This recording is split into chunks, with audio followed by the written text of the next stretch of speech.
From research to teaching, community involvement, and more, colleges and universities leave a big imprint on the cities and towns they serve. We start, though, with a look at how dramatic changes in state support over the last 20 years have had quite an impact on Illinois higher education. Ralph Martire is the executive director of the Center for Tax and Budget Accountability. Thank you so much for joining us. Well, thanks for having me on the program.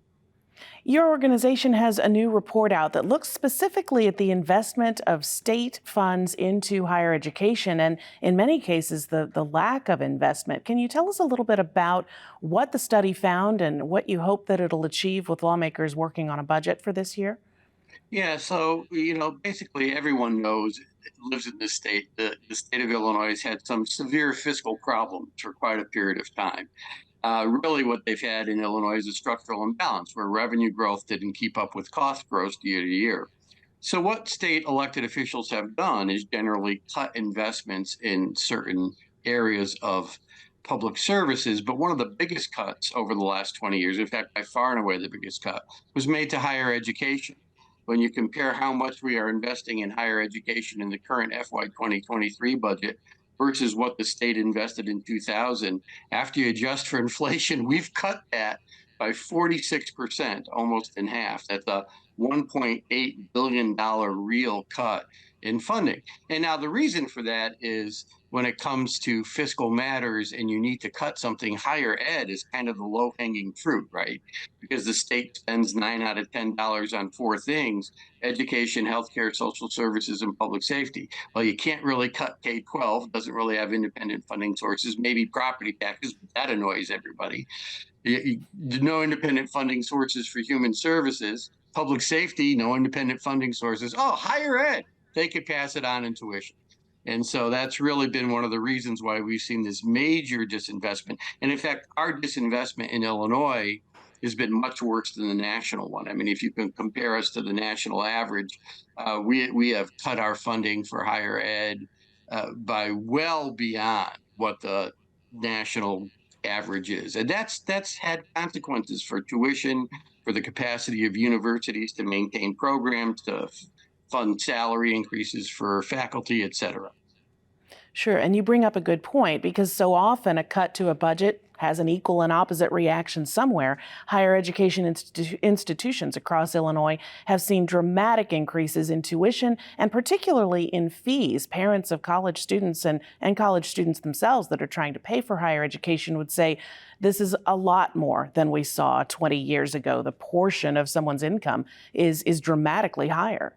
Yeah, well, I have some numbers on that actually. So back in the year 2002, the state of Illinois covered 72% of the cost of attending a public university in our state, and tuition and fees only covered 28%. So that's a nice balance, right? Two-thirds pretty much on the state, or three-quarters. Then you go to fast forward to 2023, state share dropped down to 35%, and tuition and fees rocketed up by 64%. In real terms, they grew by 129% over the sequence.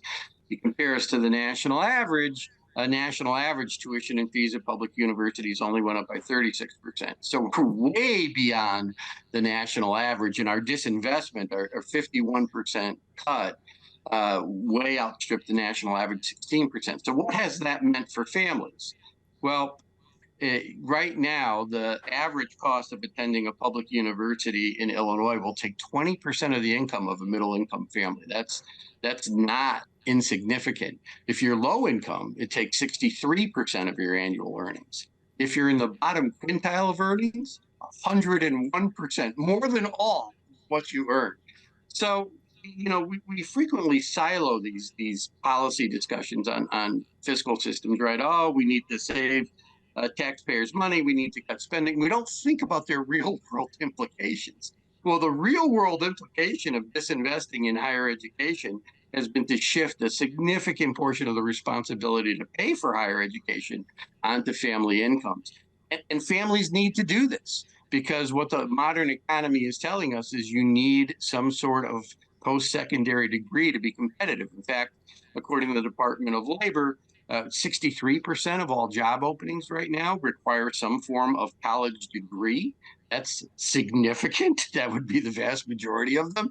And really, if you look at the differential in potential earnings, it has become huge. So way back in 1979, someone with a college degree earned about 38% more than someone with a high school degree. Well, today that's up to 85% more. So you really have to invest in getting a college education for your kids if you want them to be competitive in the modern economy. And unfortunately, if you're sending them to a public university in Illinois, a lot more of the cost is falling on your family income than did 20 years ago. So I'll ask you the question that a lot of people are asking, particularly if they're paying for higher education. Where should the money come from out of the state budget? You mentioned earlier the vast majority of Illinois spending goes into places that we really can't cut the funding for. Yeah, that's exactly right. I mean, it begs a different question. The different question is, does Illinois have adequate fiscal capacity at the state level to invest in core services to the level necessary to satisfy demographically driven demand? Let me think about that question. No, it does not. And so we really have to have a more honest discussion in Illinois about tax policy and revenue. When you look at total state and local tax burden as a percentage of income in the state of Illinois, we are always bottom third. And I'm talking every tax and every fee charged by any unit of state or local government as a percentage of our income. We're really in the bottom third in the nation. Uh, we have the fifth largest economy and sixth largest population of any state. We're low tax. If we were to raise adequate revenue to, let's say, shift the primary burden for funding higher education on up to the state like it used to be 20 years ago, and be able to invest better in our K-12 education systems, et cetera, our total tax increase would need to be somewhere in the, I don't know, $3 to $5 billion range, right? Now that sounds like a lot of money. When I was a kid growing up in the Paleozoic era, that was a lot of money, but it's really not in context of the Illinois economy. I mean, we have a $1 trillion state economy, $1 trillion, less than 1% of our economic activity. So I think what voters and taxpayers need to understand is a very modest tax increase is needed to give the state the capacity it needs to make these investments they demand.